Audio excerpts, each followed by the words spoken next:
called Our Town. It was written by Thornton Wilder, produced by the Steamboat Springs High School Drama Troupe, directed by Quinn Skinner. In it, you will see Miss Bella Davidson, Miss Sophia Boyer, Mr. Leighton Riley, Mr. Michael Vandevender, Miss Allie Coles, Mr. Bryce Kennish, and many others. The name of the town is Grover's Corners, New Hampshire, just across the Massachusetts line. Latitude, 42 degrees, 40 minutes. Longitude, 70 degrees, 37 minutes. The first act shows a day in our town.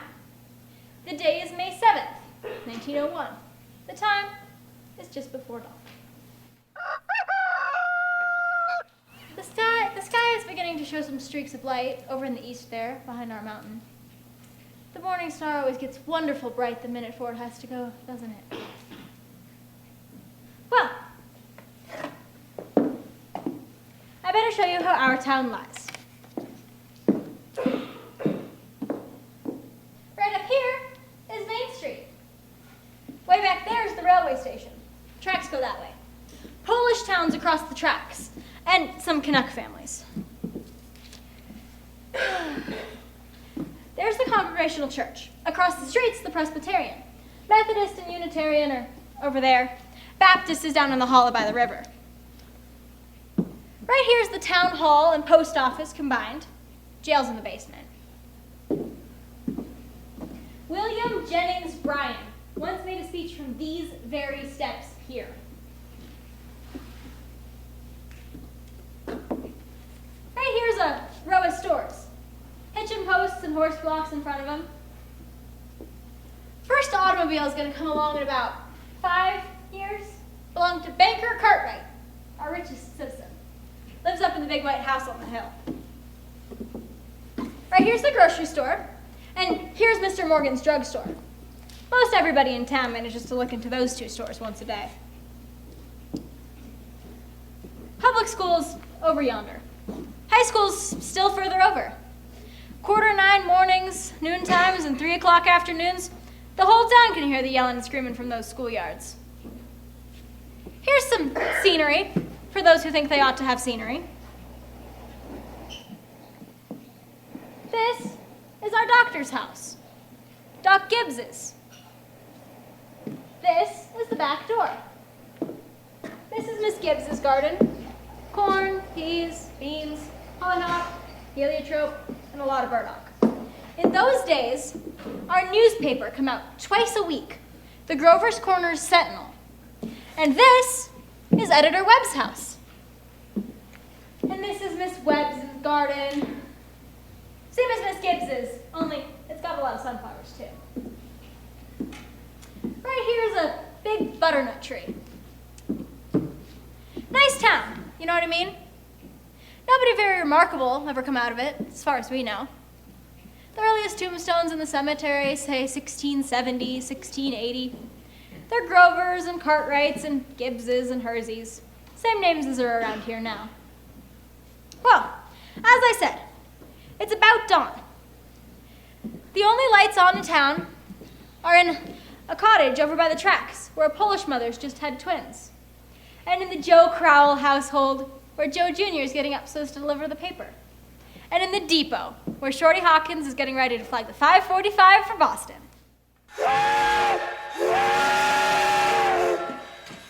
Naturally, out in the country, all around, there have been lights on for some time, with milkins and so on. But town people sleep late.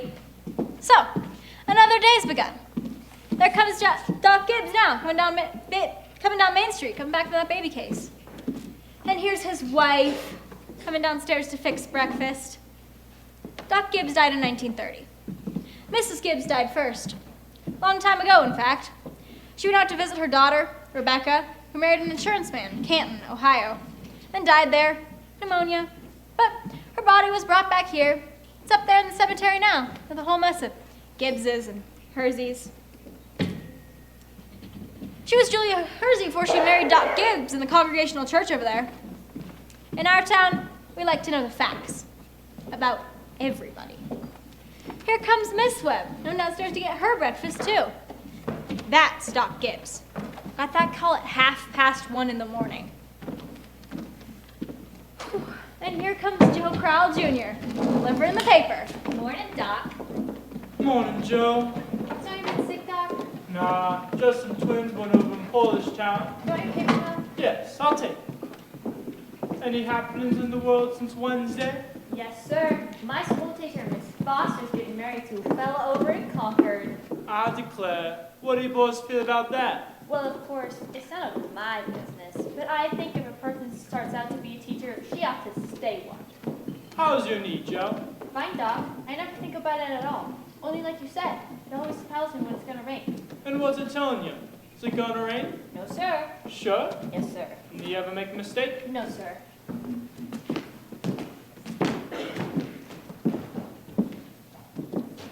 Want to tell you something about that boy, Joe Crowell, there? Joe was awful bright. Graduated from high school here, head of his class. So he got a scholarship to Massachusetts Tech. Graduated head of his class there, too. It was all wrote up in the Boston paper at the time. Gonna be a great engineer, Joe was. But the war broke out and he died in France. All that education for nothing. Hey, Bessie, what's the matter with you today? Here comes Howie Newsom, delivering the milk.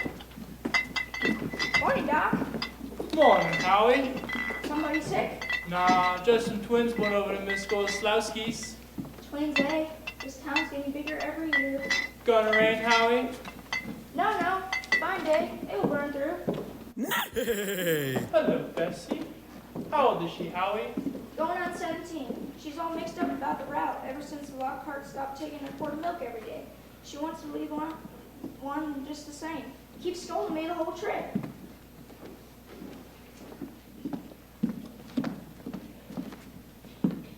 Good morning, Howie. Good morning, Miss Gibbs.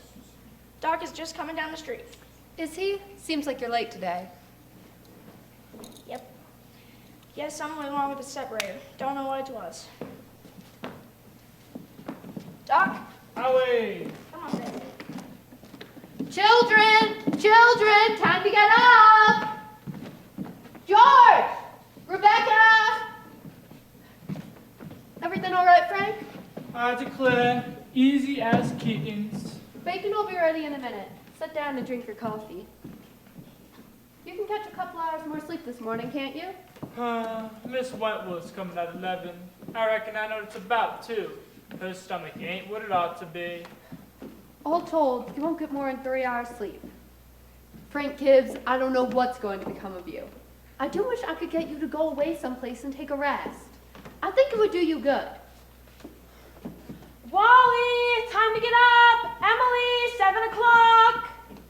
I declare, you've got to speak to George. Seems like something's come over him lately. He's no help to me at all. I can't even get him to cut me some wood. Is he sassy to you? No, he just whines.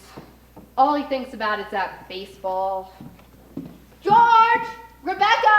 You'll be late for school! George! George! Look sharp! Yes, Bob. Don't you hear your mother calling you? I guess I'll go upstairs and get 40 winks. Children, you'll be late for school. Wally, you wash yourself good or I'll come up and do it myself. Ma, what dress shall I wear? Don't make a noise. Your father's been out all night and needs his sleep. I washed and ironed the green gingham for you special. But Ma, I hate that dress. Oh, hush up with you. Every day I go to school just like a steak turkey. Now, Rebecca, you always look very nice. George is throwing soup at me. I'll come and slap the both of you. That's what I'll do. We got a factory in our town, too. Hear it? Makes blankets. Cartwrights own it, and it brung them a fortune. Children, now I won't have it. Breakfast is just as good as any other meal, and I won't have you gobbling like wolves. Put away your book, Wally. Oh, Ma, by 10 o'clock I get an all over Canada. You know the rules as well as I do. No books at table. As for me, I'd rather have my children healthy than bright. I'm both, Mama. You know I am. I'm the brightest girl in school for my age. I have a wonderful memory. Eat your breakfast. I'm right too, and I'm looking at my stamp collection. I'll speak to your father about it when he's rested. Seems to me 25 cents a week's enough for a boy your age. I declare, I don't know how you spend it all. Oh, Ma, I got a lot of stuff to buy. Strawberry phosphates. That's what you spend it on. I don't see Rebecca comes to have so much money. She has more than $1. I've been saving up gradual. Well, dear, I think it's a good thing to spend some every now and then. Mama, do you know what I love most in the world? Do you? Money. Eat your breakfast.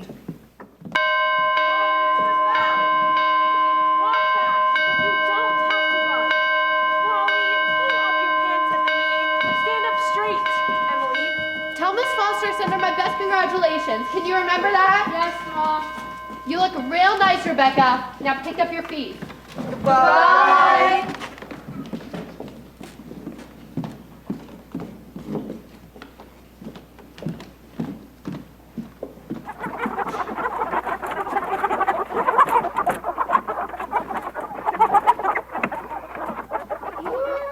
Chick, chick, chick. No. Go away, you. Go away. Here. Chick, chick, chick. What's the matter with you? Fight, fight, fight. That's all you do. You don't belong to me. Where do you come from? Oh, don't be scared. Nobody's going to hurt you. Good morning, Myrtle. How's your cold? Well, I still get that tickling feeling in the back of my throat. I told Charles as I didn't know if I'd go to choir practice. Wouldn't be of any use. Have you tried singing over your voice? Yes, but I can't seem to do that and stay on the key. While I'm resting myself, I thought I'd string some of these beans. Let me help you. Beans have been good this year. I've decided to put up 40 quarts if it kills me. The children say they hate them, but I notice they're able to get them down all winter. Now, Myrtle, I've got to tell you something because if I don't tell somebody, I'll burst. Why, Julia Gibbs. Here, give me some more of those beans. Myrtle, did one of those secondhand furniture men from Boston come to see you last Friday? No. Well, he called on me. First I thought he was a patient wanting to see Dr. Gibbs, and he wormed his way into my parlor and... Myrtle Wet. He offered me $350 for Grandmother Wentworth's highboy as I'm sitting here. Why, Julia Gibbs. He did! That old thing! Why, it was so big I didn't know where to put it, and I almost gave it to Cousin Hester Wilcox. Well, you're going to take it, aren't you? I don't know. You don't know. $350. What's come over you? Well, if I could get the doctor to take the money and go away someplace on a real trip, I'd sell it like that. You know, Myrtle, it's been the dream of my life to see Paris, France. Oh, I don't know. It sounds crazy, I suppose. But for years I've been promising myself that if we How ever does had the the doctor chance... feel about it? Well, I did beat about the bush a little and said if I got a legacy. That's the way I put it. I make him take me somewhere. And what did he say? You know how he is. I haven't heard a serious word out of him since I've known him. No, he said, it might make him discontented with Grover's Corners to go traipsing about Europe. Better let well enough alone, he says. Every 2 years he makes a trip to the battlefields of the Civil War, and that's enough treat for anybody, he says. Well, Mr. Webb just admires the way Dr. Gibbs knows everything about the Civil War. Mr. Webb's a good mind to give up Napoleon and move over to the Civil War, only Dr. Gibbs, being one of the greatest experts in the country, just makes him despair. It's a fact. Dr. Gibbs is never so happy as when he's at Antietam or Gettysburg. The times I walked over those hills, Myrtle, stopping at every bush and pacing it all out like we were going to buy it. Well, if that second-hand man's really serious about buying it, Julia, you sell it. Then you'll get to see Paris all right. Just keep dropping hints from time to time. That's how I got to see the Atlantic Ocean, you know. Oh, I'm sorry I mentioned it. Only it seems to me that once in your life before you die, you ought to see a country where they don't talk in English and don't even want to. Thank you! Thank you, ladies! Now we're going to skip a few hours. But first, I thought we might want a little more information about the town. Kind of a scientific account, you might say. So I've asked Professor Willard of our state university to come and sketch in a few details of our past history here. Is Professor Willard here?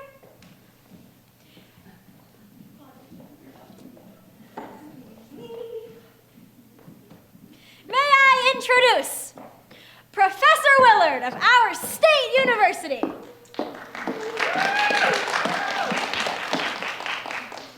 A few brief notes, Professor. Unfortunately, our time is limited. Grover's Corners. Let me see. Grover's Corners lies on the old Pleistocene granite of the Appalachian Range. I may say it's some of the oldest land in the world. We're very proud of that. A shelf of Devonian basalt crosses it with vestiges of Mesozoic shale and some sandstone outcroppings. But that's all more recent, 200, 300 million years old.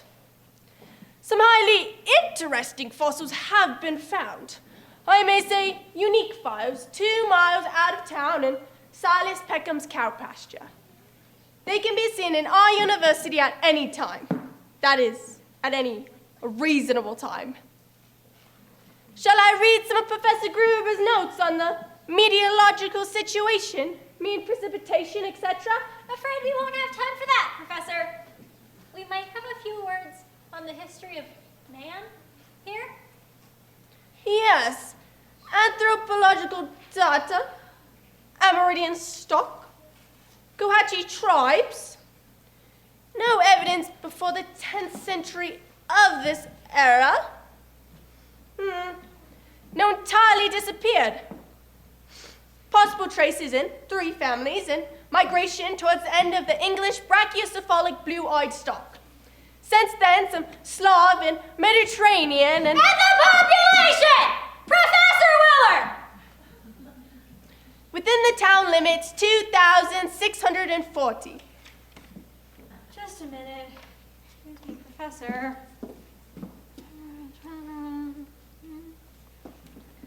The population at the moment is 2,642. The postal district brings in 507 more, making a total of 3,149. Mortality, birth rates, constant. By McPherson's gauge, 6.032. Thank you very much, Professor. We're all very much obliged to you, I'm sure. Not at all, sir, not at all. This way, Professor. Thank you again. Now, for the political and social report. Editor Webb. Oh, Mr. Webb. He'll be here in just a minute. He cut his hand while he was eating an apple. Charles! Everybody's waiting! Mr. Webb is publisher and editor of the Grover's Corners Sentinel. That's our local newspaper, you know? Wow. I don't have to tell you that we're run here by a board of selectmen. All males vote by the age of 21. Women, they vote indirect. We're low and middle class, sprinkly professional men, 10% illiterate laborers. Politically, we're 86% Republicans, 6% Democrats, 4% Socialists, rest indifferent. Religiously, we're 85% Protestants, 12% Catholics, rest indifferent. Have you any notes, editor? Very ordinary town, if you ask me. A little better behaved than most, probably a lot duller. But our young people here seem to like it well enough. 90% of them graduating from high school settle down right here, even when they've been away to college. Is that so?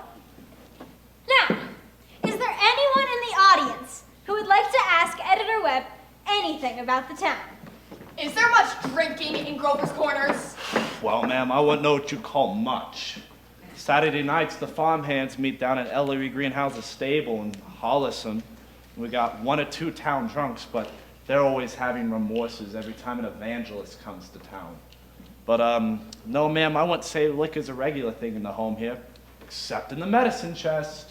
Right good for snake bite, you know. Always was. Is there no one in town aware? Come forward, will you? Where we can all hear you. What were you saying? Is there no one in town aware of social injustice and industrial inequality? Oh, yes. Everyone's something terrible. It seems like we spend most of our time talking about who's rich and who's poor. Then why don't they do something about it? Well, I don't know. I guess we're all hunting for the way the diligent and sensible can rise to the top and the lazy and quarrelsome can sink to the bottom. But it ain't easy to find. Meanwhile, we do all we can to help those who can't help themselves. And those who can, we'll leave them alone. Are there any other questions? Oh, Mr. Webb. Mr. Webb, is there any culture or love of beauty in Grover's Corners? Oh, well, ma'am, there ain't much. Not in the sense you mean. Come to think of it, there's some girls who play piano at the high school commencement. They ain't happy about it. No, ma'am, there ain't much, but maybe this is a place to tell you that we've got a lot of pleasures of a kind here. We like to watch the sun coming up and over the mountains, and we pay a lot of attentions to the birds. We notice a good deal about them. We watch the change of the seasons, yes, everybody knows about that, but those other things, you're right, ma'am, there ain't much. Robinson Crusoe, and the Bible, and Whistler's Mother, and Handel's Largo. Those are just about as far as we go. So I thought. Thank you, Mr. Webb. Thank you, Mr. Webb. Now we'll go back to the town. It's early afternoon. All 2,642 have had their dinners and all the dishes have been washed. There's an early afternoon calm in our town. A buzzing and a humming from the schoolyards. Only a few buggies on Main Street. The horses dozing at the hitching posts. You all remember what it's like. Doc Gibbs is in his office, tapping people and making them say, ah. Mr. Webb is mowing his lawn. 1 man in 10 thinks it's a privilege to push his own lawnmower. No, sir. It's later than I thought. There are the children coming home from school now. I can't, Lois. I have to go home to my mother. I promise. Goodbye. Emily, walk simply. Who do you think you are today? Papa, you are terrible. 1 minute, you tell me to stand up straight. The next, you call me names. I just don't listen to you. Golly, never got a kiss from such a great lady before. Excuse me, Miss Forrest. You go out and play baseball in the field, young man! You ain't got no business playing baseball on Main Street! Awfully sorry, Miss Forrest. Hello, Emily. Hello. You made a fine speech in class. Well, I was real ready to make a speech about the Monroe Doctrine, but at the last minute, Miss Cochran made me talk about the Louisiana Purchase instead. I worked an awful long time on both of them. Gee, it's funny, Emily. From my window up there, I can just see your head. That's when you're doing homework over in your room. Why can you? You certainly do stick to it. I don't see how a person can sit still that long. I guess you like school. I feel it's something a person has to go through. Yeah. I don't mind it, really. It passes the time. Yeah. What do you think, Emily? We might work out a kind of telegraph from your window to mine, and every once in a while you can give me a kind of hint or two about one of those algebra problems. I don't mean the answers, Emily. Of course not. Just some little hint. Oh, I think hints are allowed. So, if you get stuck, George, you whistle to me, and I'll give you some hints. Emily, you're just naturally bright, I guess. I guess it's just the way a person's born. Yeah, well, you see, I want to be a farmer. And my Uncle Luke says whenever I'm ready, I can come over and work on his farm. And if I'm any good, I can just gradually have it. You mean the house and everything? Yeah. Well, thanks. I better be getting out to the baseball field. Thanks for the talk, Emily. Good afternoon, Miss Webb. Good afternoon, George. So long, Emily. So long, George. Emily, come and help me string these beans for the winter. George Gibbs let himself have a real conversation, didn't he? Why, he's growing up. How old would George be? I don't know. Let's see. He must be almost 16. Mama, I made a fine speech in class today. I was very good.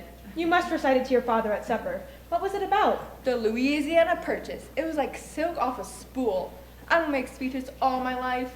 Mama, are these big enough? Try and get them a little bigger if you can. Mama, will you answer me a question? Serious? Seriously, dear, not serious. Seriously. Will you? Of course I will. Mama, am I good looking? Yes, of course you are. All my children have got good features. I'd be ashamed if they hadn't. Mama, that's not what I mean. What I mean is, am I pretty? I already told you. Yes. Now that's enough of that. You have a nice, young, pretty face. I never heard of such foolishness. Mama, you never tell us the truth about anything. I am telling you the truth. Mama, were you pretty? Yes, I was, if I do say it. I was the prettiest girl in town next to Mamie Cartwright. But Mama, you gotta say something about me. Am I pretty enough to get people interested in me? Emily, you make me tired. Now stop it. You're pretty enough for all normal purposes. Come along now and bring that bowl with you. Mama, you're no help at all. Thank you! Thank you, ladies!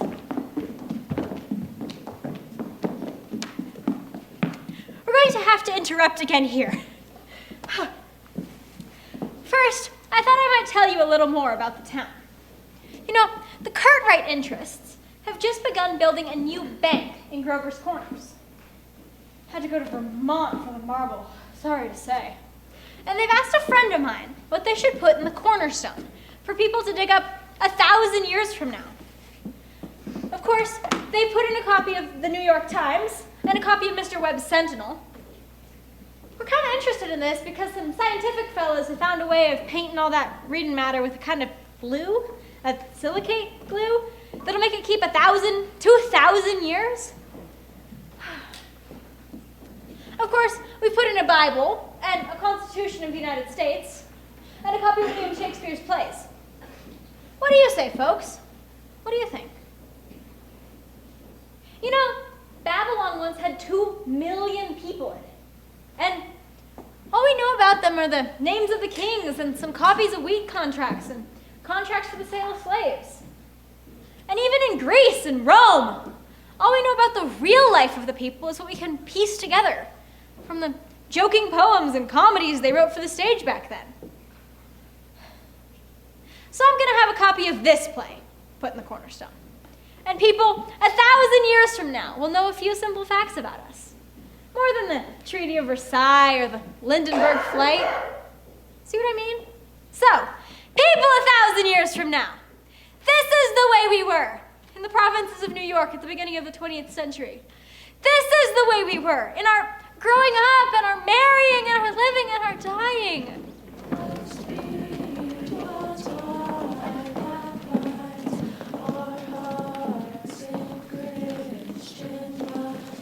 Well, a good deal of time's gone by. You can hear choir practice going on at the Congregational Church. Children are at home doing their schoolwork. The day is running down like a tired clock. Now, look here, everybody. Music come into the world to give pleasure. Softer! Softer! You need to get it out of your heads that music is only good when it's loud. You leave loudness to the Methodists. You couldn't beat them even if you wanted to. Now, again, tenors.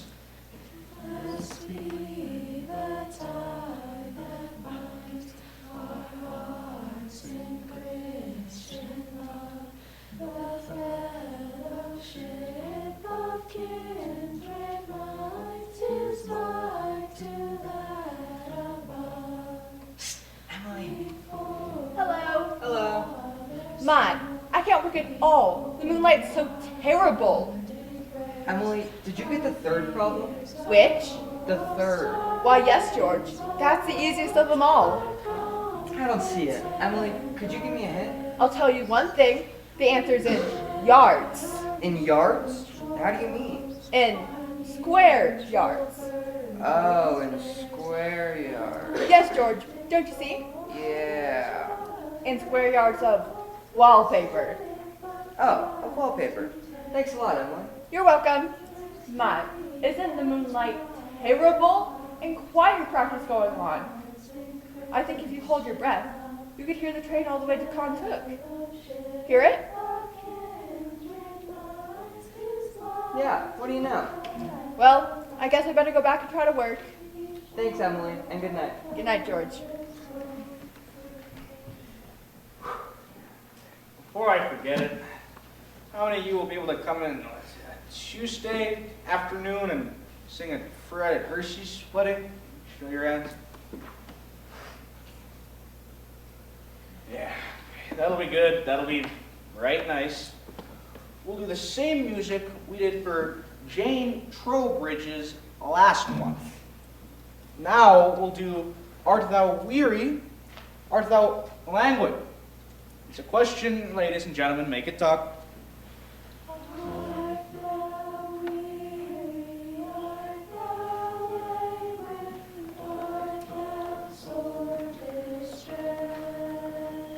Oh, George, can you come down a minute? Yes, Pa.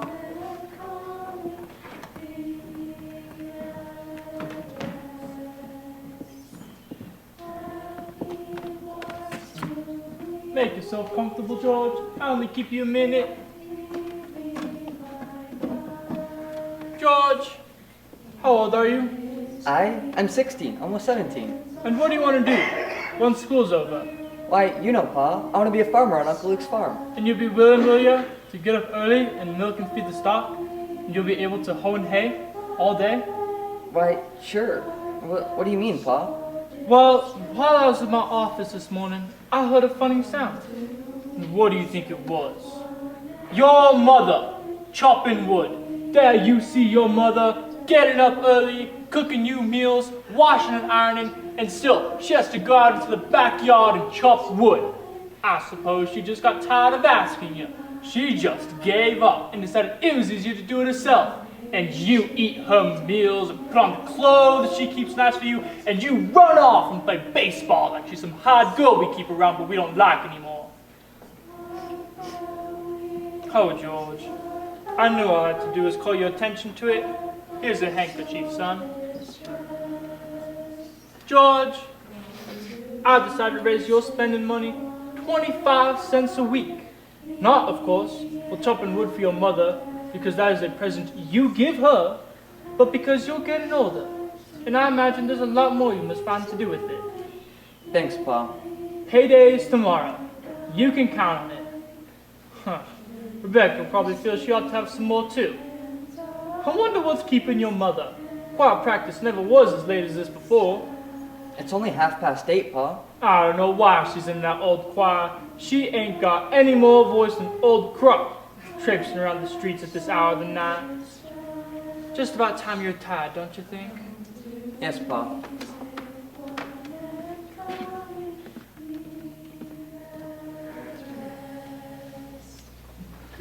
Good night, Martha. Good night, Mr. Foster. I'll tell Mr. Webb. I know he'll want to put it in the paper. Ah, it's late. Good night, Irma. Real nice choir practice, wasn't it? Myrtle Webb, look at that moon, will ya? Potato weather for sure. Naturally, I didn't want to say a word in front of those others. But now we're alone. Really, it's the worst scandal that was ever in this town. What? Simon Stimson! Now, Luella! But Julia, to have the organist of a church drank and drunk year after year. You know he was drunk tonight. Now, Luella, we all know about Mr. Stimson, and we all know about the troubles he's been through. And Dr. Ferguson knows too. And if Dr. Ferguson keeps him on there in his job, the only thing the rest of us can do is just not to notice it. Not to notice it? But it's getting worse. No, it isn't, Luella. It's getting better. I've been in this choir twice as long as you have. It doesn't happen anywhere near so often. My, I hate to go to bed on a night like this. I'd better hurry. Those children will be sitting up till all hours. Good night, Luella. Can you get home safe, Luella? Oh, please. It's bright as day. I can see Mr. Soames scowling at the window now. You'd think we'd be to a dance the way these men folk carry on.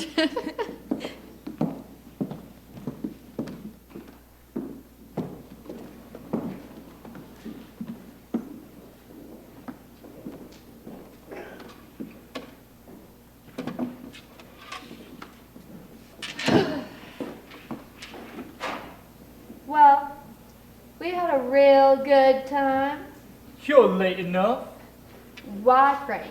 It ain't any later than usual. And you stopped at the corner to gossip like a lot of hens. Now, Frank, don't be grouchy. Come out and smell the heliotrope in the moonlight.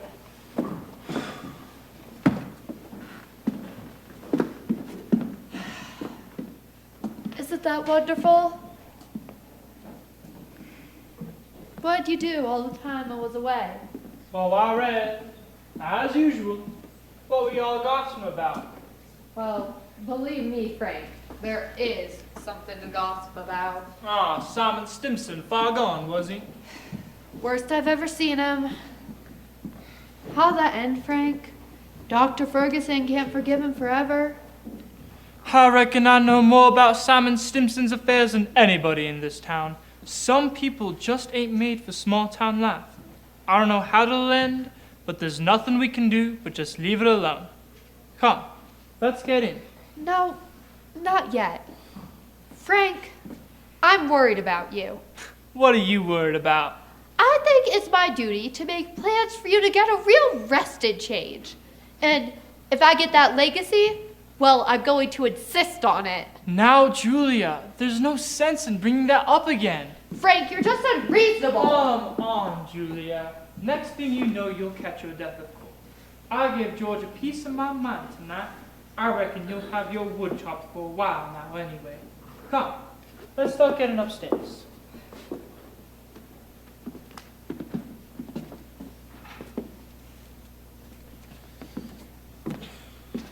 Oh dear. There's always so many things to pick up. Seems like... You know, Frank, Mrs. Fairchild always locks her front door every night. All those people in that part of town do. They're all getting citified. They ain't got nothing fit to burgle, and everybody knows it.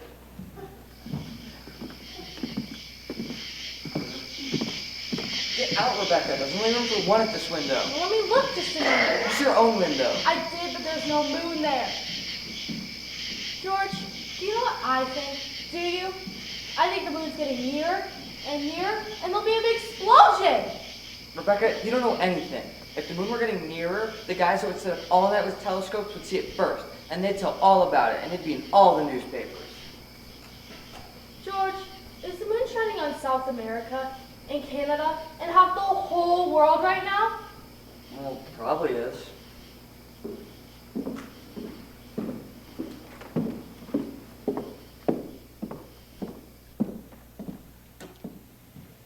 O'clock in Grover's Corners.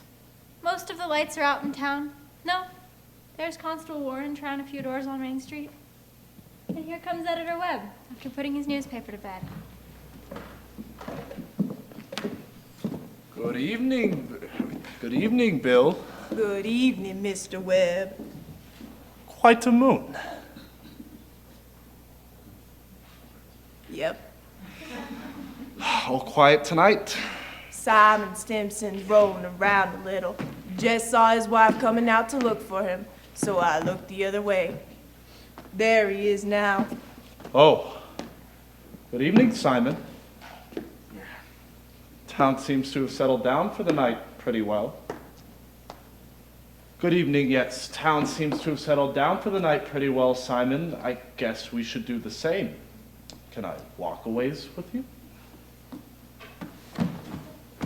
Good night. I don't know how that's gonna end, Mr. Webb. Well, he's seen a peck of trouble. One thing after another. Oh, Bill, if you see my boy smoking cigarettes, give him a word, will you? He thinks a lot of you, Bill. Oh, I don't think he smokes no cigarettes, Mr. Webb. Leastways, not more than 2 or 3 a year. I hope not. Good night, Bill. Good night, Mr. Webb.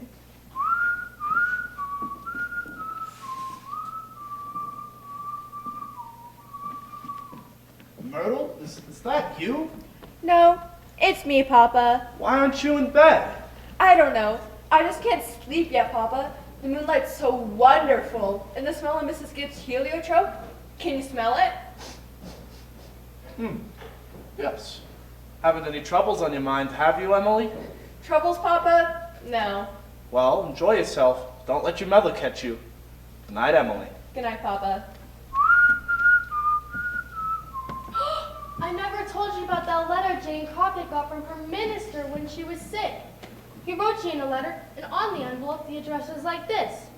Jane Crockett, the Crockett Farm, Grover's Corners, Sutton County, New Hampshire, United States of America.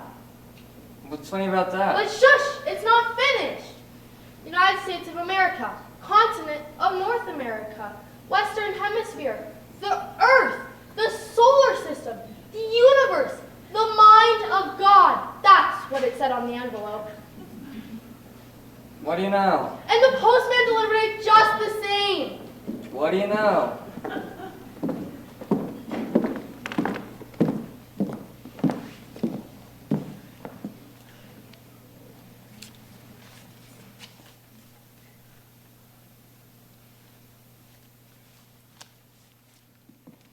That's the end of the first act, friends.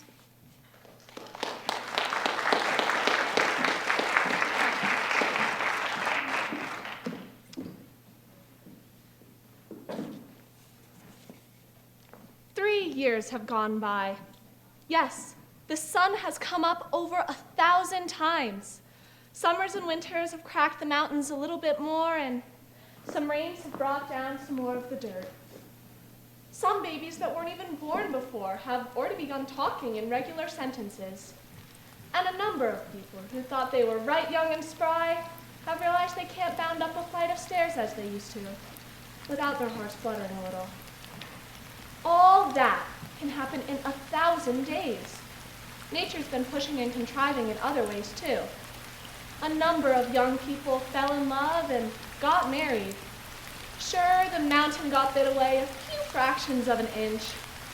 Summers and winters have passed the earth by. Millions of gallons of water went up by the mill, and here and there a new home was set up under a roof. Most everybody in the world gets married. You know what I mean? In our town, there aren't hardly any exceptions. Most everybody in the world climbs into their graves married. The first act was called The Daily Life. This act, called Love and Marriage. There's another act coming after this. I reckon you can guess what that's about. So, it's 3 years later, it's July 4th, just after the high school commencement. That's when most of our young people jump up and get married, as soon as they finish their last examinations in solid geometry and Cicero's orations. Looks like they suddenly feel themselves fit to be married. It's early morning. It's been raining. It's been pouring and thundering.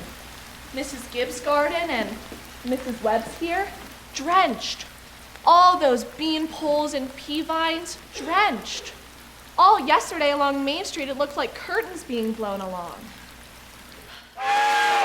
There, 5:45 for Boston. And here come Mrs. Gibbs and Mrs. Webbs to make breakfast, just as though it were an ordinary day.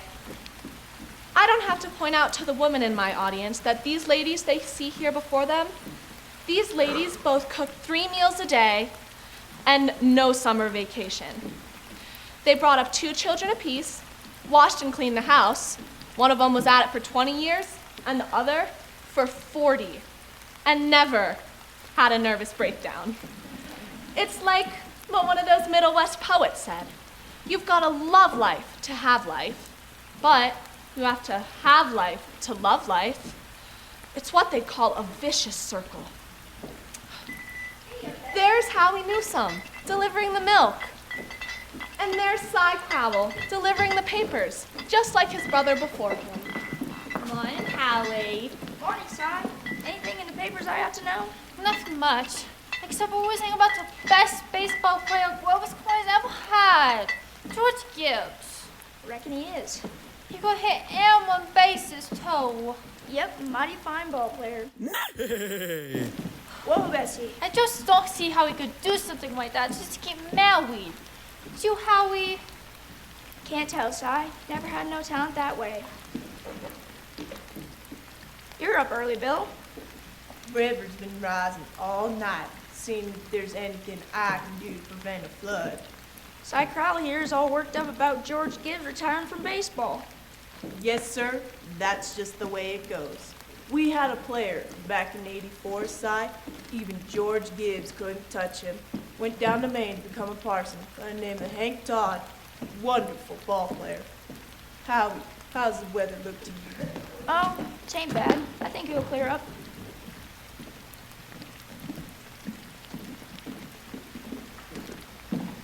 Good morning, Howie. Do you think it's going to rain again? Well, I think it rained so heavy, I think it'll clear up. Certainly hope it will. How much would you like today? I'm going to have a house full of relations, Howie. Looks to me like I'll need 2 of milk and 3 of cream. My wife would like to tell you how we hope they'll be very happy. No, they will. Thanks a lot, Howie. Tell your wife I hope she gets there. It's the wedding. She'll be there. She'll be there if she can. Good morning, Mrs. Webb. Good morning, Mr. Newsom. I told you 4 quarts of milk, but I hope you can spare me another. Yes, ma'am. And 2 of cream. Will it start raining again, Mr. Newsom? Well, I was just saying to Miss Gibbs how it may lighten up. My wife would like to tell you how we hope they'll be very happy. No, they will. Thank you, and thank Mrs. Newsom. And we're counting on seeing you both at the wedding. We'll be there. She'll be there if she can. Come on, Betsy. Well, Ma, the day's come.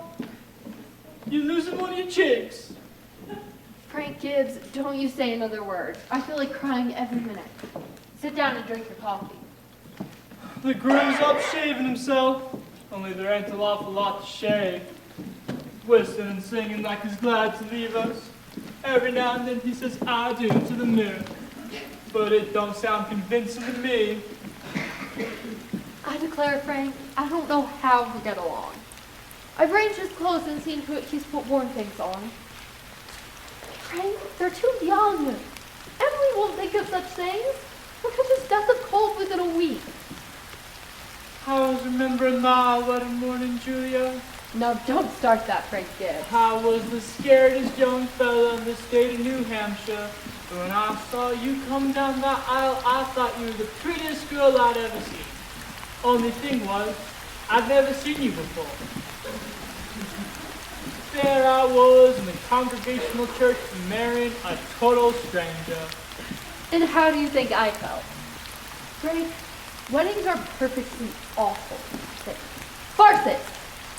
That's what they are. Here. I made you something. Why, Julia Hosey, French toast. It ain't hard to make, and I had to do something. How'd you sleep last night, Julia? Well, I heard a lot of the hours struck off. Yes, I get a shock every time I think of George setting out to be a family man. That great gangling thing.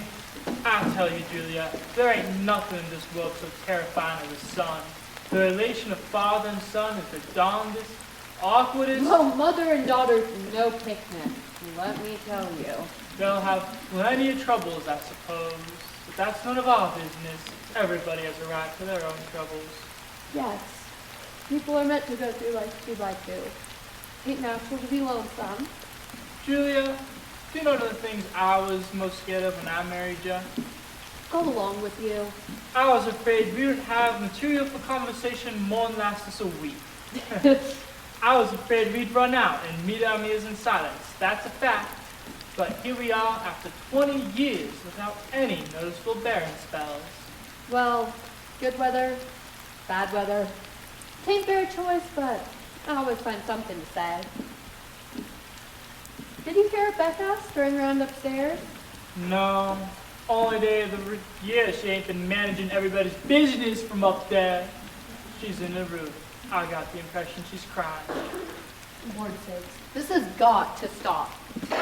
Rebecca! Rebecca, come and get your breakfast! Good morning, everybody. Only 5 more hours to live. George Gibbs, where are you going? Just stepping across the grass to see my girl. Now, George, you put on your overshoes. It's raining torrents. You don't go out of this house without you're prepared for it. Oh, Ma, that's just a stab. George, you'll catch your death of cold and cough all through the service. George, do as your mother tells you.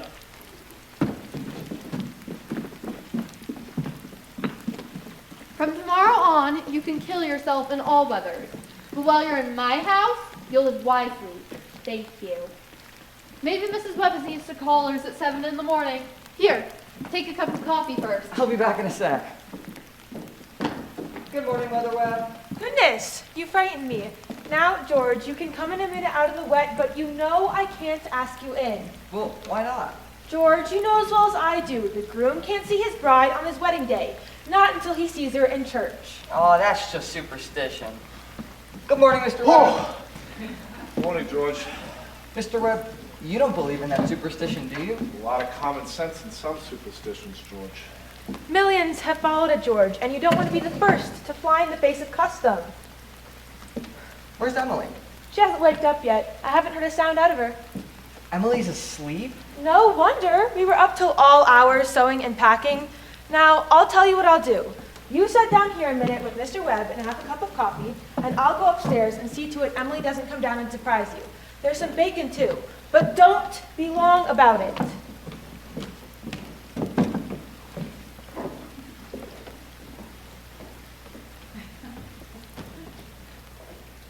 Well, George, how are you? Oh, I'm fine. I'm fine.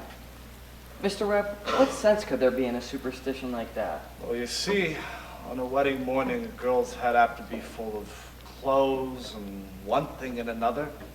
Don't you think that's probably it? Yeah, I never thought of that. A girl's apt to be a mite nervous on a wedding day, George. Gosh, I wish a fella could get married with all this marching up and down. Every man that has ever lived has felt that way about it, George, but it hasn't been any use. It's the women folk who've built up these weddings, my boy. For a while now, women have it all their own. A man looks pretty small at a wedding, George. All those good women standing shoulder to shoulder, making sure the knot's tied in a mighty public way.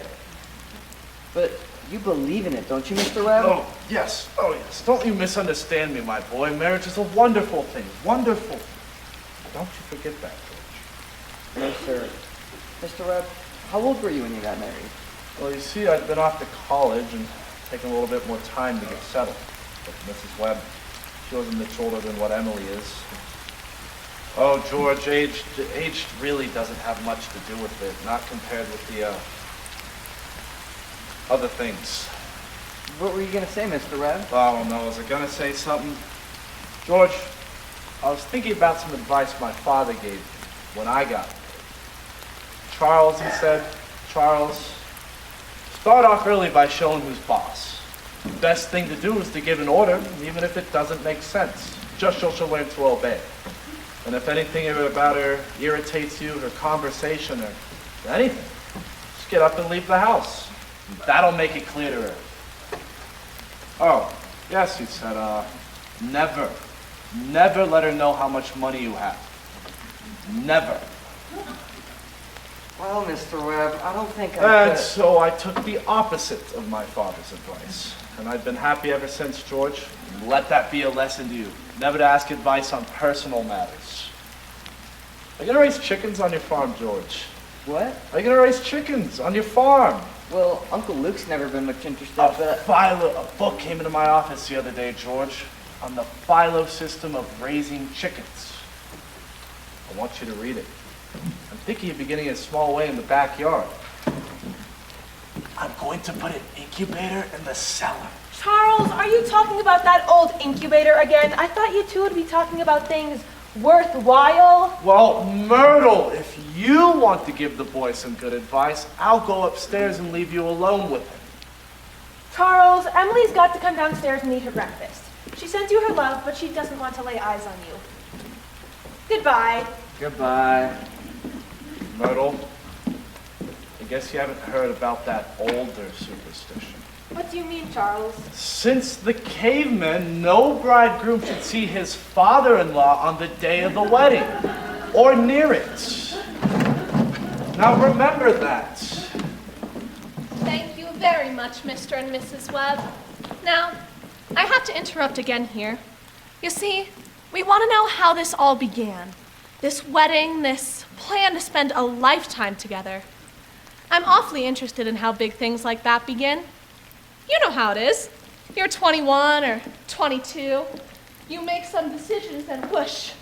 You're 70, you've been a lawyer for 50 years, and that white-haired lady at your side has eaten over 50,000 meals with you. How do such things begin? George and Emily are going to show you now the conversation they had when they first knew that, as the saying goes, they were meant for one another. But before they do that, I want you to try and remember what it was like to have been very young, and particularly the days when you were first in love, when you were like a person sleepwalking, and you didn't quite see the streets you were in, and you didn't quite hear everything that was said to you. You're just a little bit crazy. Will you remember that, please? Now, George and Emily will be coming out of high school at 3 o'clock. George has just been elected president of the junior class, and as it is June, that means he'll be president of the senior class all next year. Emily has just been elected class secretary and treasurer. I don't have to tell you how important that is. Yup, there they are, coming down Main Street now. I can't, Louis. I have to go home. Oh, goodbye. Oh, Ernestine. Ernestine, can you come up tonight and do Latin? Isn't that just for the worst thing? Tell your mother you have to. Goodbye. Goodbye, Helen. Goodbye, Fred. Can I carry your books home for you, Emily? Thank you. This is far. Excuse me a minute, Emily. Say, Bob, if I'm late to start practice anyway, give her some long highlights. Goodbye, Lizzie. Goodbye, Lizzie. I'm awfully glad you're elected too, Emily. Thank you. Emily, why are you mad at me? I'm not mad at you. You've been treating me so funny lately. Well, since you asked me, I might as well say it right out, George. Goodbye, Miss Cochran. Goodbye, Miss Cochran. What is it, Emily? I don't like the whole change that's come over you in the past year. I'm sorry to hurt your feelings, but I've got to tell the truth and shame the devil. A change? What do you mean? Well, up to a year ago, I used to like you a lot. I used to watch you as you did everything, because we've been friends for so long. But then, you began spending all your time at baseball, and you never stopped to speak to anyone anymore. Not even to your own family, you didn't. And George, it's a fact. You've gotten awful conceited and stuck up, and all the girls say so. They might not say it to your face, but that's what they say about you behind your back. And it hurts me to hear them say it, but I've got to agree with them a little. I'm glad you said it, Emily. I never knew that such a thing was happening to me.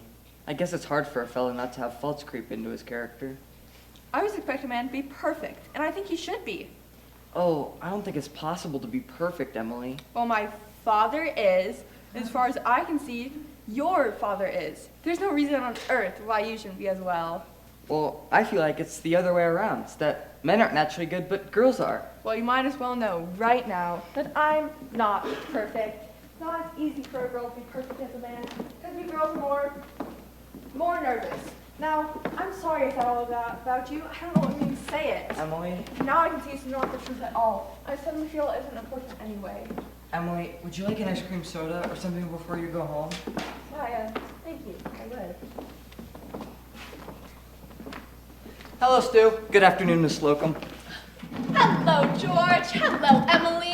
What do you have? Why, Emily Webb, what you been crying about? She just got an awful scare, Mr. Morgan. She almost got run over by that hardware store wagon. Everyone says that Tom Huckins drives like a crazy man. Oh, you take a drink of water, Emily. You look all shook up. I tell ya, you gotta look both ways before you cross Main Street these days. Gets worse every year.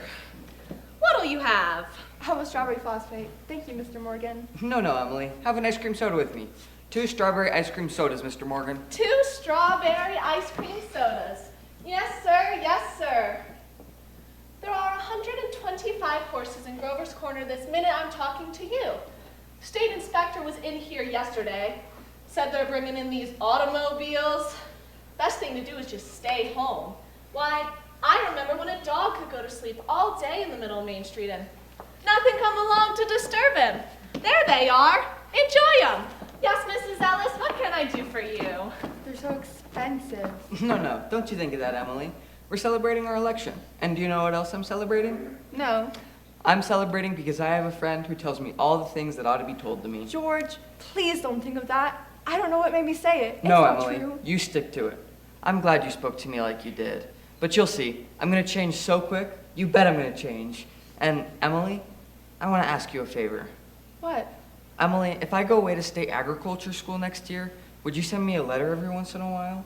I certainly will. I certainly will, George. It certainly seems, being away 3 years, you get sort of out of touch with things. Maybe letters from Grover's Corners wouldn't be as interesting anymore.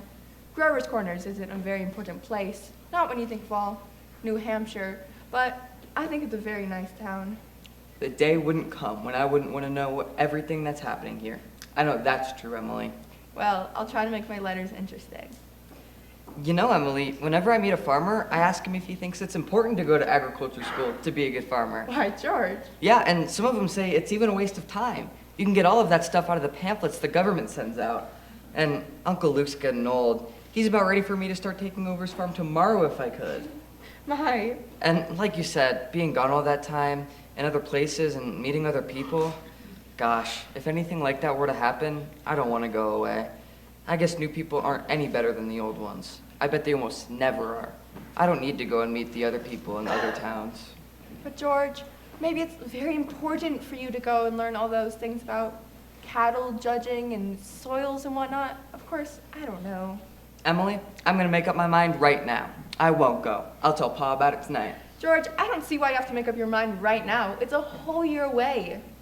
Emily, I'm glad you spoke to me about that fault in my character. What you said was right, but there was one thing wrong in it. And that was when you said that for a whole year, I wasn't noticing people. And you, for instance, why, you say you were watching me, I was doing the same to you the whole time. Why, sure, I always thought about you as one of the chief people I thought about. And I always made sure where you were sitting on the bleachers and who you were with. And for 3 days now, I've been trying to walk home with you, but something's always gotten in the way. Yesterday, I was standing over against the wall waiting for you, and you walked home with Miss Cochran. George, life's awful funny. How should I have known that? Why, I thought... Listen, Emily, I'm going to tell you why I'm not going to agriculture school. I think that once you found a person that you're very fond of, I mean, a person who's fond of you too, and likes you enough to be interested in your character, well, I feel like that's just important as college is. Even more so. That's what I think. I think it's awfully important too. Emily? Yes? Emily, if I do improve and make a big change, would you be, I mean, could you be? I know. I always have been. So I guess this is an important talk we've been having. Yes, yes. Wait just a minute and I'll walk you home. Mr. Morgan, I'm awful sorry. I'm gonna have to go get the money to pay you for this. Why, George Gibbs, do you mean to tell me? Yes, but I had reasons. Look, here's my gold watch. Keep it until I come back with the money. That's all right. Keep your watch. I'll trust you. I'll be back in 5 minutes. I'll trust you 10 years, George, not a day over. Got over all your shock, Emily? Yes. Thank you, Mr. Morgan. It was nothing. I'm ready. Well, now we're ready to get on with the wedding.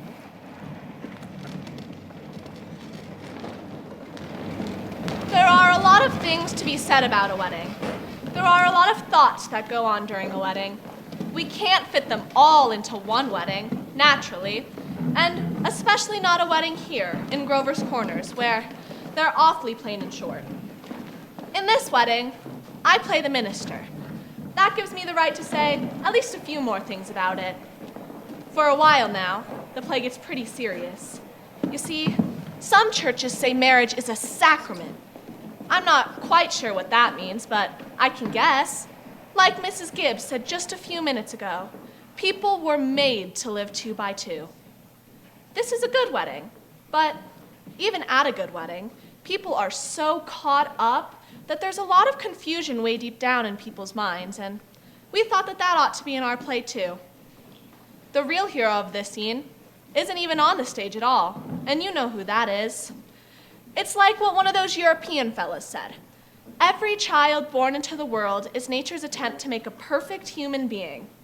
Well, we've seen nature pushing and contriving for some time now, and we all know that nature's interested in quantity, but I think that she's interested in quality too. That's why I'm in the ministry. Oh, and don't forget all the other witnesses at this wedding. The ancestors, millions of them. Most of them set out to live 2 by 2 as well. Millions of them. Well, that's all my sermon. 'Twasn't very long anyways.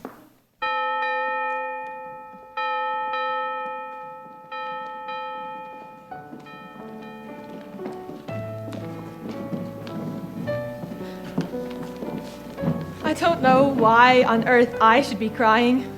I suppose there's nothing to cry about. It came over me this morning at breakfast. There was Emily eating her breakfast as she's done for 17 years, and now she's going off to eat it in someone else's house.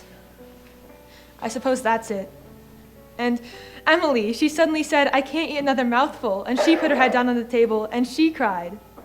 Oh, I've got to say it, you know? There's something downright cruel about sending our girls out into marriage this way. I hope some of her girlfriends have told her a thing or two. It's cruel, I know, but I couldn't bring myself to say anything. I went into it blind as a bat myself. The whole world's wrong. That's what's the matter. There they come.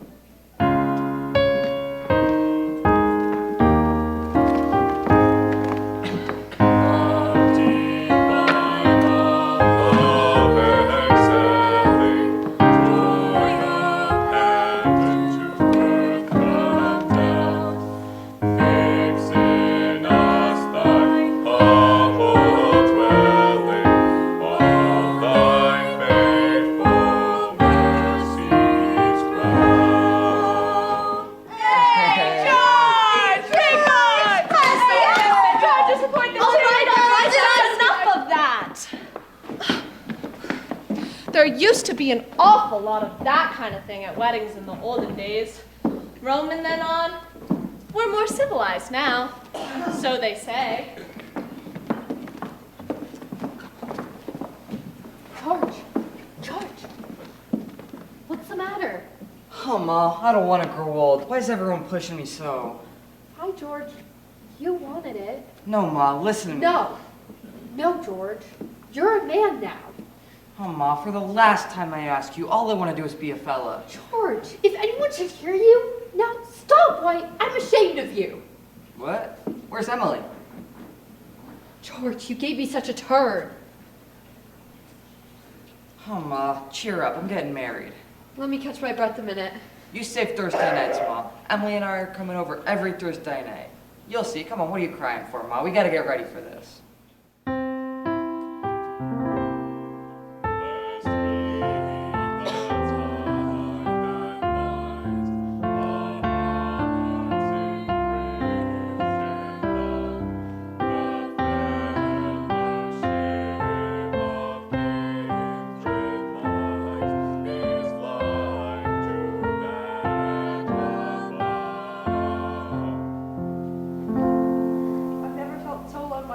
Life. And George, over there, looking so... Oh, I hate him! I wish I were dead. Papa! Papa! Emily, now don't get upset. But Papa, I don't want to get married. Shh, Emily, everything's going to be all right. Why can't I stay for a while just as I am? Let's go away. Emily, you mustn't think of such things. Don't you remember that you used to say all the time, that I was your girl? There must be a lot of places we can go. I could work for you. I could keep house. Shh, no. George, could you come here a moment? Why, I mean, the best young fellow in the world. George is a fine fellow. Papa. George, I'm giving away my daughter. Do you think you can handle that? Mr. Webb, I want to try. I love you, Emily. I need you. Well, if you love me, help me. All I want is for someone to love me. I will, Emily. Emily, I'll try. I mean forever. Do you hear? Forever and ever. No, you know it'll be right. Come, quick.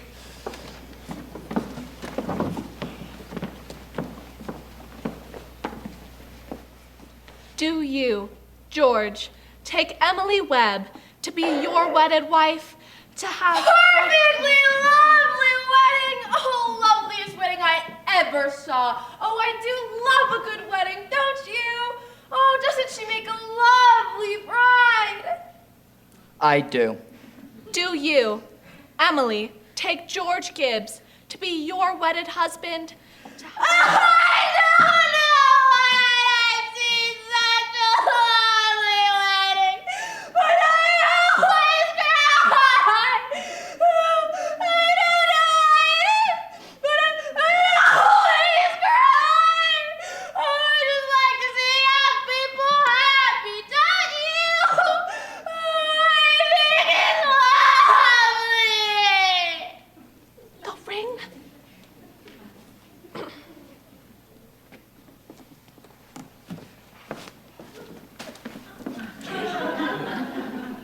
I've married over 200 couples in my day. Do I believe in it? I don't know. M marries N. Millions of them. There's the cottage, the go-karts, the Sunday afternoon drives in the Ford, the first rheumatism, the grandchildren, the second rheumatism, the deathbed, the reading of the will. Once in 1,000 times it's interesting. Well, let's have Mendelssohn's Wedding March.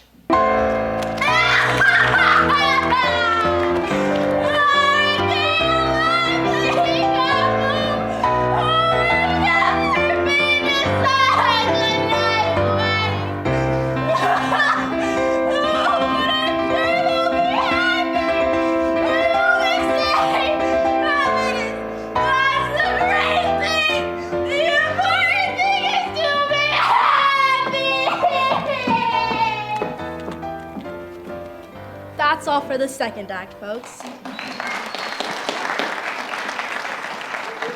10-minute intermission.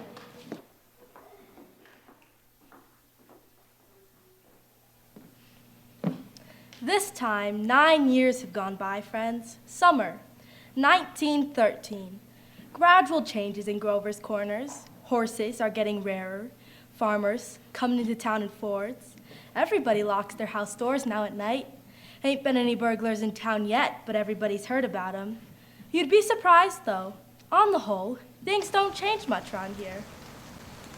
This is certainly an important part of Grover's Corners. It's on a hilltop, a windy hilltop.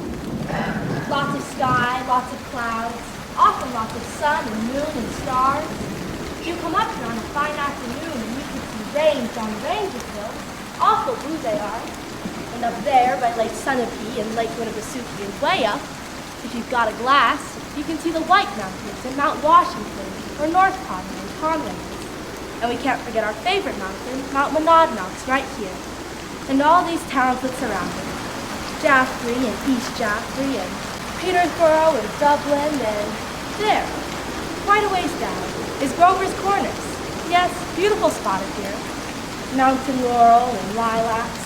I often wonder why people would like to be buried in Woodlawn or Brooklyn when they might pass the same time up here in New Hampshire. Over there are the old stones, 1670s, 1680s. Strong-minded people who come a long way to be independent. Summer, people walk around laughing at the funny words on the tombstones. It don't do any harm. And genealogists come up from Boston, get paid by city people for looking up their ancestors. They want to make sure their daughters of the American Revolution and the Mayflower. Well, I guess that don't do any harm either. Whenever you come near the human race, there's layers and layers of nonsense. Over there are some Civil War veterans. Iron flags on their graves. New Hampshire boys. Had a notion that the Union ought to be kept together, though they'd never seen more than 50 miles of it themselves. All they knew was the name, friends. The United States of America. United States of America. And they went and they died about it. This year is the new part of the cemetery. Here's your friend Mrs. Gibbs, and let me see. Mr. Stimson, organist at the Congregational Church. and Mrs. Soames, who enjoyed the wedding so. You remember. Oh, and lots of others. Editor Webb's boy, Wallace, whose appendix burst on a Boy Scout trip to Crawford Notch. Yes, an awful lot of sorrow has sort of quieted down up here. People just wild with grief have brought their relatives up this hill. Well, you know how it is. In time, and sunny days, and rainy days, and snow. We're all glad they're in a beautiful place now, and we're coming up here ourselves when our fit's over. Now, there are some things we all know, but we don't take them out and look at them very often. We all know that something is eternal, and it ain't houses, and it ain't names, and it ain't earth, and it ain't even the stars. Everybody knows in their bones that something is eternal, and that something has to do with human beings. All the greatest people ever lived have been telling us that for 5,000 years, and yet you'd be surprised by how many people are always losing hold of it. Now, you know well as I do, the dead don't stay interested in us living people for very long. Gradually, they lose hold of the earth, and the ambitions they had, and the pleasures they had, and the things they suffered, and the people they loved. They get weaned away from earth, that's the way I put it, weaned away, and they stay here while the earth part of them burns away, burns out, and all that time they slowly get indifferent to what's going on in Grover's Corners. They're waiting. They're waiting for something they feel is coming, something big and important. Aren't they waiting for the eternal part in them to come out clear? Now, some of the things they say maybe will hurt your feelings, but that's the way it is. Mother and daughter, husband and wife, enemy and enemy, money and miser. All those terribly important things kind of grow pale around here. And what's left when your memory's gone and your identity? Mrs. Smith? Well, there are some living people. Here comes Joe Stoddard, our undertaker, supervising a new made grave. And a Grover's Corners boy who left town to go out west.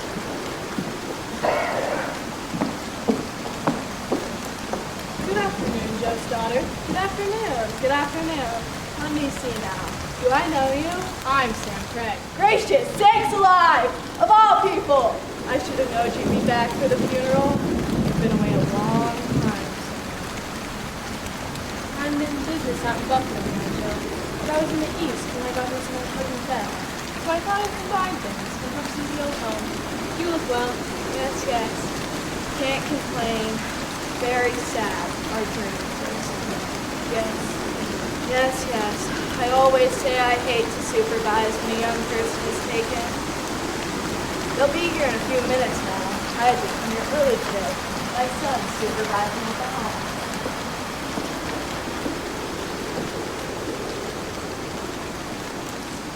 Old Farmer McCarty.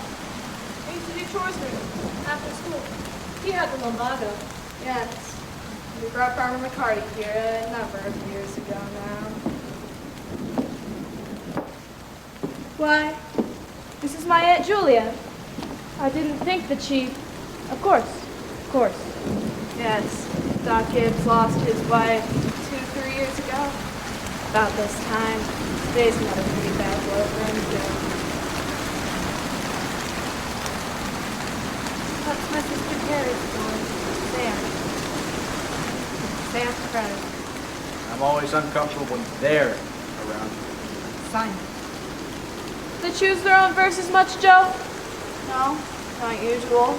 Mostly the bereaved pick-a-birds. Doesn't sound like my Aunt Julia. Not many of those Hershey sisters left now. Now where are my father's and my mother's? Over there with the Craigs, Avenue F. Oh, he was the organist at church, wasn't he? Drank a lot, used to say. Nobody was supposed to know about it. He'd seen a peck of trouble. Took his own life, you know. Oh, did he? Hung himself in the attic. They tried to hush it up, but of course it got around.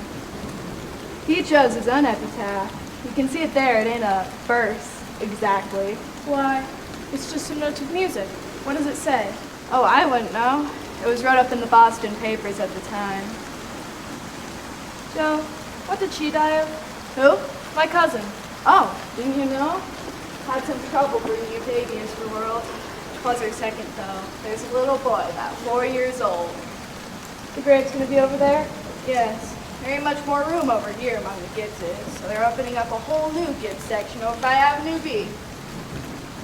Excuse me now. I see they're coming. Who is it, Julia? My daughter-in-law. Emily Webb. Oh, I declare, the road up here must have been awful muddy. What did she die of, Julia? From childbirth. Childbirth? I'd forgotten about all that. My, isn't life awful and wonderful?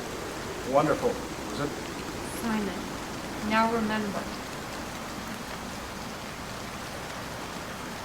I remember Emily's wedding. Perfectly lovely wedding. And I remember her reading the class poems at graduation exercises. Emily was one of the brightest girls to ever graduate from high school. Principal Wilkins said so, time after time. I called upon them at the new farm. Perfectly lovely farm. Just before I died. It's honestly really you used to live on. Yep. Right smart, Bob. I always liked that hymn. I was hoping they'd sing a hymn. Hello. Hello. Hello, Miss Gibbs. Hello, Mother Gibbs. Emily? Hello. It's raining. Yes. They'll be gone soon, dear.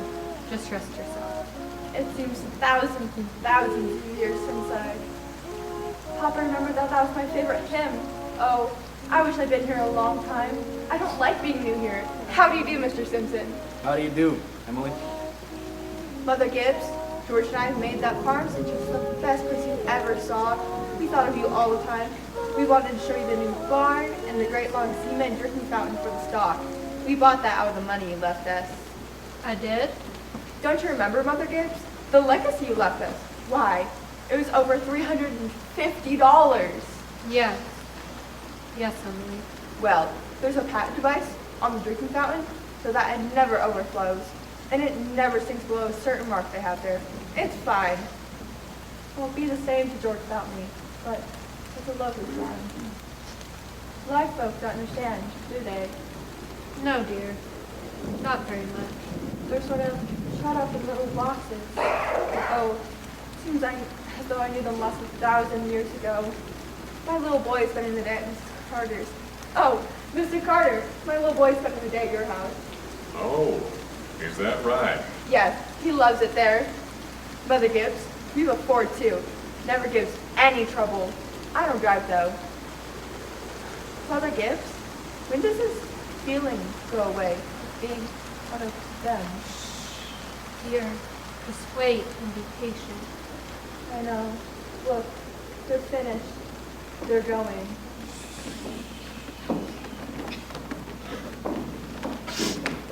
Look, Father Gibbs is bringing some of my flowers to you. Oh, he looks just like George, doesn't he? Mother Gibbs, I never realized before how troubled and how in the dark life people are. Look at him. I loved him so. From morning till night, that's all they are. Troubled. It's a bit cooler than it was.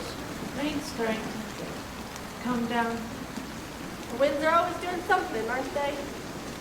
Yep. If it ain't rain, it's a 3-day blow. But, Mother Gibbs, one can go back, can't they? One can go back there into living. I feel it. I know it. Why? Just then, for a moment, I was thinking about the farm. And for a moment, I was there. My baby was on my lap as plain as day. Yes, of course you can. I can go back and live all those days again. Why not? All I can say is, Emily, don't. But it's true, isn't it? I can go and live back there again. Yes, some have tried, but they soon come back here again. Don't do it, Emily. Emily, don't. It's not what you think it'd be. But I won't live over a sad day. I'll choose a happy one. I'll choose the day I first knew that I loved George. Why should that be painful? You not only live it, but you watch yourself living it. Yes. And as you watch it, you see the thing that they, down there, never know. You see the future. You know what's going to happen after. But is that painful? Why? That's not the only reason why you shouldn't do it, Emily. When you've been here longer, you'll see that our life here is to forget all that and think only of what's ahead and be ready for what's ahead. When you've been here longer, you'll understand. But, Mother Gibbs, how could I ever forget that life? It's all I knew. It's all I had. Oh, Emily, it isn't wise. It really isn't. But it's a thing I must know for myself. I'll choose a happy day anyway. No. At least choose an unimportant day. Choose the least important day in your life. It will be important enough. Then it can't be since I got married, or since the baby was born. I can choose a birthday, can't I? I choose my 12th birthday. All right. February 11th, 1899, a Tuesday. Do you want any special time of day? Oh, I want the whole day. We'll begin at dawn. You remember it had been snowing for several days. It had stopped the night before. They had begun clearing the roads. The sun's coming up now. Look, there's Main Street. There's Mr. Morgan's drugstore before he changed it. And there's a livery stable. Yes, this is 1899, 14 years ago. Oh, that's the town I knew as a little girl. And look, there's the old white fence that used to be around our house. Oh, I'd forgotten that. I love it so. Are they inside? Yes, your mother will be coming downstairs any minute to make breakfast. Will she? You remember, your father had been away for several days. He had come back on the early morning train. No. He had been back to his college to make a speech in western New York at Clinton. Look, there's our policeman. There's Howie Newsome. But he's dead. He died.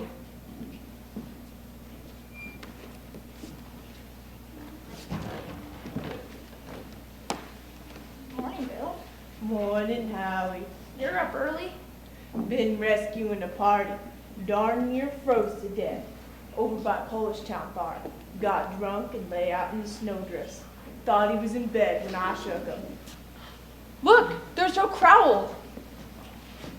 Morning, Mr. Warren. Morning, Howie.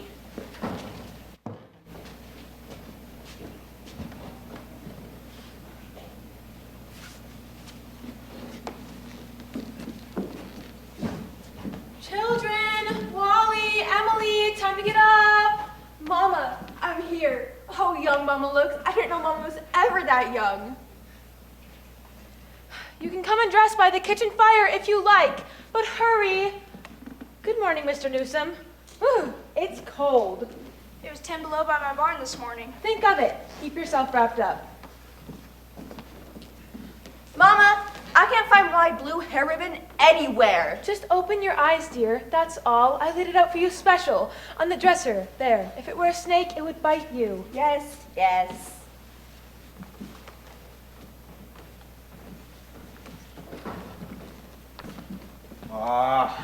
Good morning, Bill. Good morning, Mr. Webb. You're up early.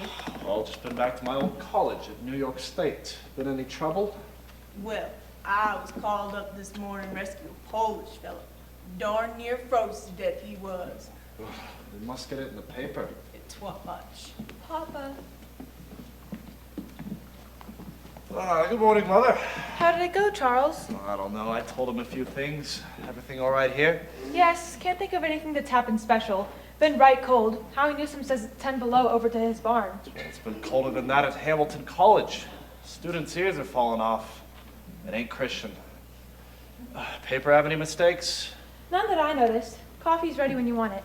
Charles, don't forget, it's Emily's birthday. Did you remember to get her something? Yes, I have something right here. Where's my girl? Where's my birthday Don't girl? interrupt her now, Charles. You can see her at breakfast. She's slow enough as it is.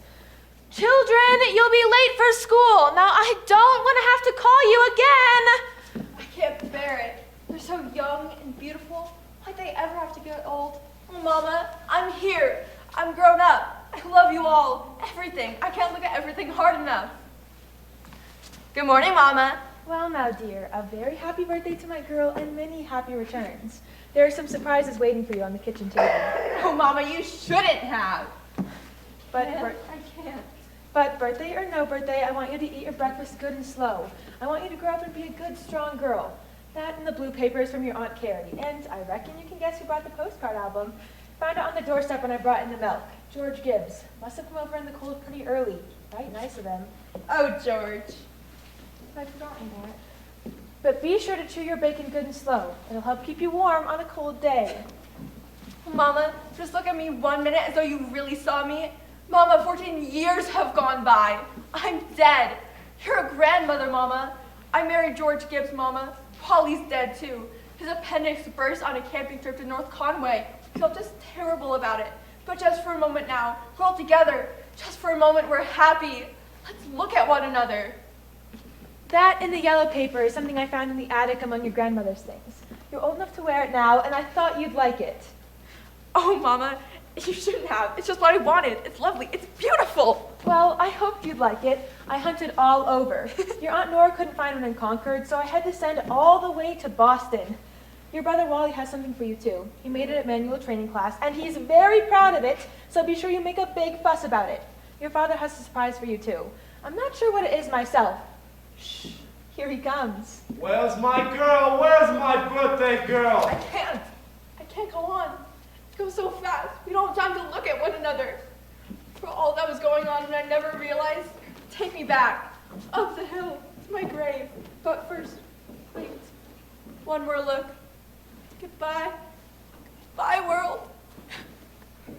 Goodbye, Grover's Corners. Mama and Papa. Goodbye to clocks ticking and Mama's sunflowers. And food and coffee. And new iron dresses and hot baths. And sleeping and waking up. Oh, Earth, you're too wonderful for anyone to realize you. Do any human beings ever realize life while they live it? Every minute? No. The saints and poets, maybe they do some. I'm ready to go back.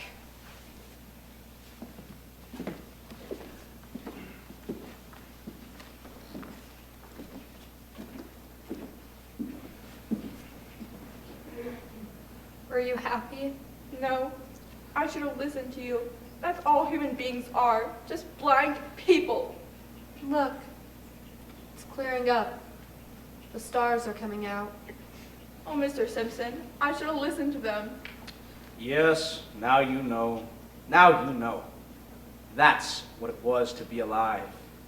To move about in a cloud of ignorance. To go up and down, trampling on the feelings of those about you. To spend and waste time as though you had 1,000,000 years. To always be at the mercy of one self-centered passion or another. That's the beautiful existence you wanted to go back to. Ignorance and blindness. Simon Stimson, that ain't the whole truth and you know it. Emily, look at that star. I forget its name. My boy Joel was a sailor. Knew 'em all. Used to sit on the porch evenings and tell 'em all by name. Yes, sir. Wonderful. The star's mighty good company. Yes. Yes, it is. Here's one of them coming. That's funny. Ain't time for one of them to be here. Goodness sakes. Mother Gibbs. It's George.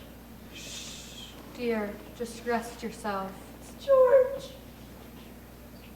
My boy Joel, who knew the stars, used to say it'd take millions of years for that speck of light to get to the earth. Don't seem like a body could believe it, but that's what he used to say. Millions of years. Goodness, that ain't no way to behave. He ought to be home. Mother Gibbs, Yes, Emily? they don't understand, do they? No, dear. They don't understand.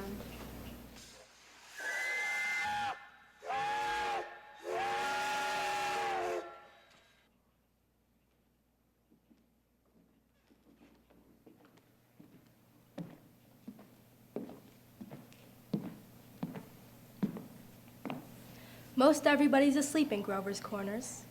There are a few lights on. Shorty Hawkins down at the depot has just watched the Albany train go by. And down at the livery stables, someone's setting up late and talking. It's clearing up now. There are the stars doing their old crisscross journeys. Scholars haven't settled the matter yet, but they seem to believe there are no living beings up there, just chalk or fire. Only this one's straining away every day to make something of itself. The strain's so bad that every 16 hours we all lie down and get a rest. 11 o'clock in Grover's Corners. You get a good rest too. Good night.